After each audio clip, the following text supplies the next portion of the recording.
And we're hearing reports about this virus spreading so quickly. Only yesterday we told you about the first case reported in Lancaster County, and then the second case reported there late this afternoon.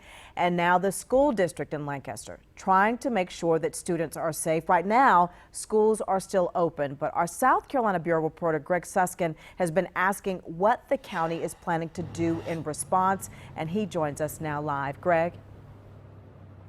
Yeah, and of course I made that call to schools first thing this morning because when something like this happens, people want to know, first of all, their children are safe. They want to know what the school district is doing, especially now that you've got that second presumptive case here in Lancaster County.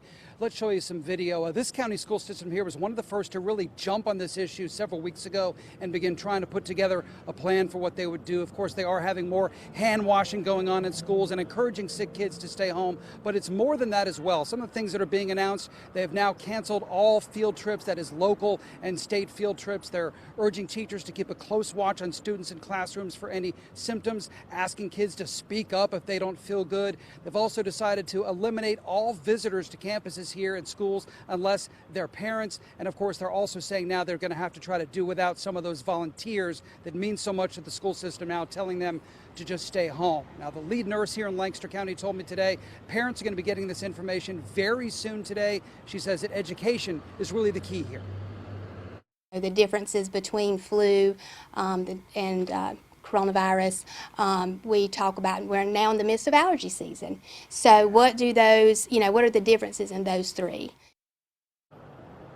Yeah, just another wrinkle in this right now. And one thing we're still waiting on is a decision on high school sports. Now, the high school league that oversees high school sports in South Carolina was supposed to have a teleconference about an hour ago, and some decision about coronavirus and high school sports could come out of that. Haven't seen that information just yet, but I'm hoping to continue to check once they get off the air here and see if there's anything new there. Erica? All right, and Greg, what about that possibility of canceling school altogether? Well, obviously you want to do that as a last resort, but we've seen some other states that have fewer cases than North or South Carolina do already make that decision to cancel school. You've seen colleges here, of course, extend spring break and do e-learning, learning from home, going all the way into April. So it's not that unrealistic to think that that might happen here, but fortunately not yet at this time. Okay, Greg, thank you. We are hearing Atlanta Public Schools canceling classes, and so also Cobb County schools in a suburb of Atlanta canceling as well. I know we'll check back in with you later in the afternoon as well. Thank you. We do have a lot more coverage for you, and we know that you have so many questions about coronavirus and its spread. We are putting together a panel of experts to talk with you in a special report, Coronavirus Questions Answered. We will air this tomorrow night at 7 right here on Channel 9, on our sister station TV 64, and also on WSOC TV Now.